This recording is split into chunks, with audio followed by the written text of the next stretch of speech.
Wow,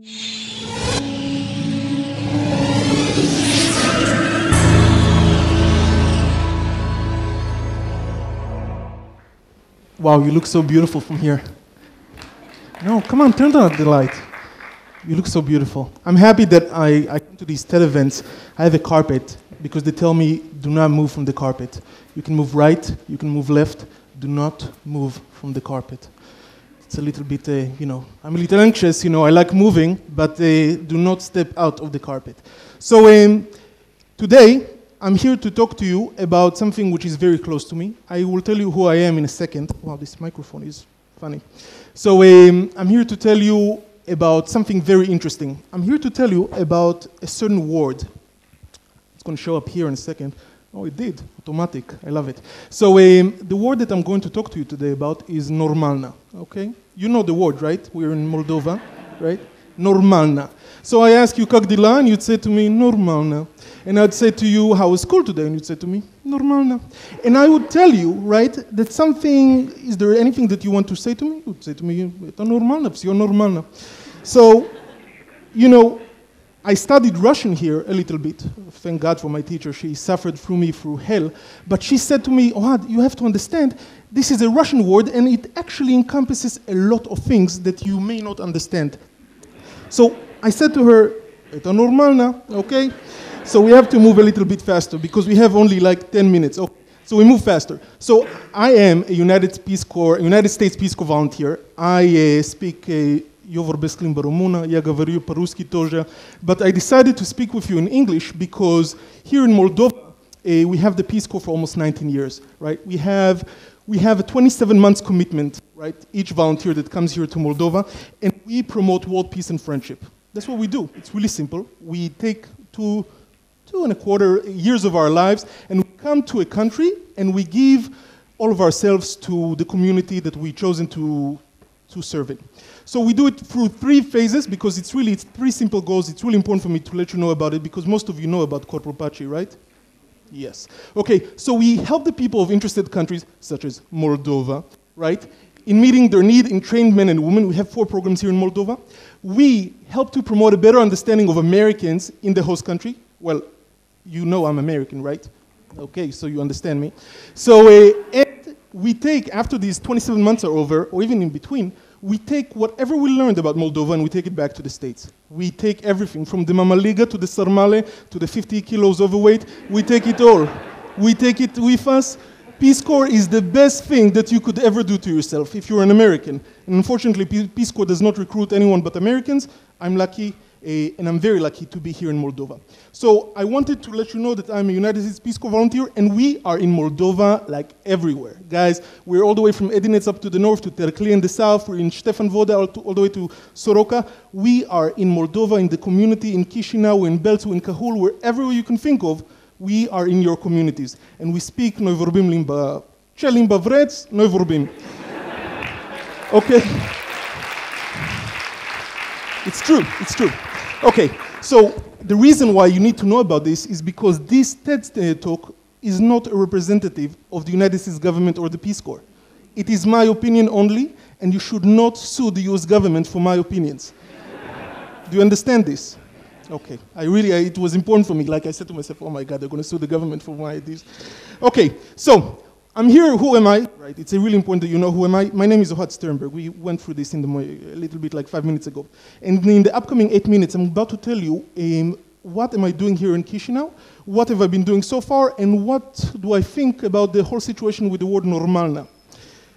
It's a little bit complicated, so I better get going. So I work here in Chisinau. I work at 2 different famous universities. They're different, but they're famous. And I do community development in both the community, it's funny, it's Romanian in my head, both in the Jewish community and the refugee community. I do a community development work. And me, along with my fabulous hundreds of volunteers, we do a lot of things here in Moldova. But there's something that when I got to the universities and I started teaching and different liceos, I got to understand that there is something really interesting about sustainability. So I want to, there's one thing you see the words, they're moving, right? I love it because it's like trickling up. What is trickle up? So the concept is You like it, right? What is trickling up? So the concept is, what is trickle down? Trickle down is everything that we've been doing so far. It has been a complete, to my opinion, right? Not the US government. It has been a complete and utter mess. So we've been training people to train other people, to train other people, and eventually the student in education, okay? So I'm taking education, for example, is supposed to get something from a teacher who got something from another teacher who got something, and everyone are capable of achieving more, but we're not achieving more. Are we achieving more? I don't think we're achieving more. Do you think we achieve more? I think we're not achieving more, that we could have been achieving more, much more for more time. So what is the whole thing, right? So instead of trickling down, we should trickle up. What do you think about this concept? Do not move from the carpet. So what do you think about this concept, right? Instead of trickling down, you trickle up. So what does it mean? So I want to tell you about my nephew. I live with a host family, and his name is Maxim. Maxim does something very interesting. He takes the iPod and he plays Angry Birds. You know Angry Birds? Like, he flies.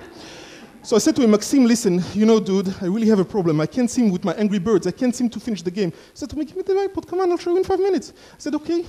5 minutes? No, 1 minute. The guy finished the entire game and made me look like a fool. I said to him, listen, dude, you really have to explain to me how you do it. He said, well, it's easy for me. I enjoy technology. It's really easy for me. So we're talking about my nephew, my host nephew here. And I said to him, Maxim, how do you do it? He said, well, in kindergarten, we have a lot of people that comes with iPods. I was like, you're serious, man. This is Chisinau. I said, yeah, well, I play Angry Birds when I need to. So he said, okay. So I said to myself, the guy knows a lot about it, and maybe I should try with my host brother and see how he does.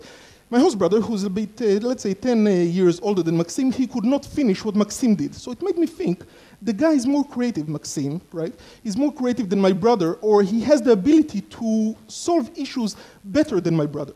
So I said to myself, how does it work, right? How does it work that we haven't killed we definitely killed my host brother's creativity because the guy could not finish the game Angry Birds, and, you know, if you have an iPod, you have Angry Birds. So the concept is, you know, how do you get to such creativity and how do you keep it, maintain it for so long?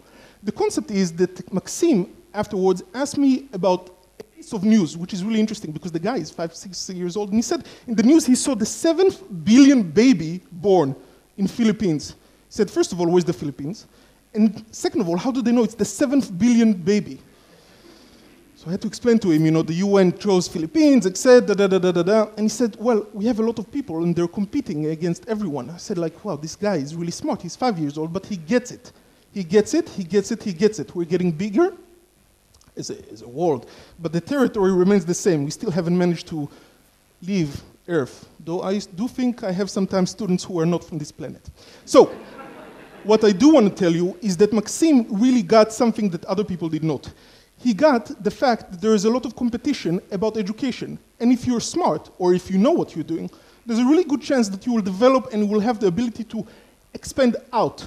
So, Maxim very much reminded me of something that I knew, that you know, that everybody knows, that once upon a time when you were in kindergarten, you had a dream. But somebody told you that you cannot be that dream. I wanted to be an astronaut, then somebody told me you really suck at math. And then I gained weight, so that, you know, you have to take it all up to the moon. But the real issue is, you know, in the end of the day, somebody tells you that you're not good at something. It's like telling me that the carpet is green, the carpet is green, the carpet is green, the carpet is green. Do you believe me the carpet is green? If I still tell you 1,000 more times that the carpet is green, you may believe that the carpet is indeed green. So we start believing things that society tells us that they do not really exist. I'm not good enough in math? No, the entire thing should be different. The entire thing, okay, now I see why. So, before we go to the prisoner dilemma, back. So the entire thing should be about better education. Because if we manage to get a better education, people like Maxim, when they grow up, they get a better product and they can compete in the global market, right? That baby in the Philippines from a month ago, she never knew that she was the 7th billion baby, but she got a scholarship and she got a cake. It was very delicious, I hope. So the consumer model of supply and demand should be different. It should be something that promotes education from down up. It should promote the fact that if I want a better education and I want to go to the moon, you better get me to the moon, lady, right? You better get me to the moon, and you better help me in math, and you better help me with everything that you can. I'm stepping out of the red carpet. So I can actually get to the moon. It's not about me not having good enough math. It's about me working my off so I can be good at math, right? It's about this kind of education. And I want to tell you something before we move towards the end of the presentation. It's really important because there's a lot to be said about education and trickling up. If you create a change, you create a change in the whole system, right? If you demand that your education would be better, you don't have to listen to other people. You actually can tell them that you want to be whoever you want to be, right? So I have a class, and we'll end with this. And in the class, we were talking about corruption. It was a year ago. And this girl, she's a beautiful girl, she comes to me and she says to me, Ohad, listen, we have a problem. We know we speak about corruption, but everything, but there's like, I can't deal with this, I can't deal with this, I can't deal with this. And she looks like Hermione Granger, right? So I had to say, you know Hermione Granger, right? From Harry Potter. I was like, Hermione Granger, relax! Okay, so she relaxed and she's like, I don't know what if I pay my teacher, I will get a good grade. If I don't pay my teacher, I won't get a good grade. I said, what do you talk about? So I said, okay, so there's a system of corruption in our class, specifically in hers, right? And we don't really know what to do, because if I pay the teacher, I'll get a good grade. If they pay the teacher, they'll get a good grade. If I don't pay the teacher, I won't get a good grade. If they don't pay the teacher, they won't get a good grade. If we all pay the teacher, we influx somewhere in the between, we get to equilibrium, but if none of us pay the teacher, something bad is going to happen. So, I suggested something different, right? Because this is the prisoner dilemma. You know, 1, 2, 3, 4, somebody loses, unless nobody pays the teacher. And this is exactly what I think about creating a vision for a better future, right? So change is coming from grassroots levels. It starts with the people we educate. That's simple. It doesn't go anywhere. And why change now and why didn't it change already? It's the answer that you know. Because someone always gains from something that is being stuck. Or else, they would have changed it a long time ago. It's our youth. We should invest in them. And you should really expect the unexpected when you get creative. It really is true that you don't know that in literature class, the guy that sits next to you may be very good in geology, but he could look like a total douche. So, what I'm really trying to tell you here is that there's no TMI is too much information. You really need to touch, move, and inspire the next generation of youth. Oh, here we go. So TMI is for touch, move, and inspire. We have to inspire them. And I tell them all the time, my students, may the force be with you, right? I thank you for your time, and God bless.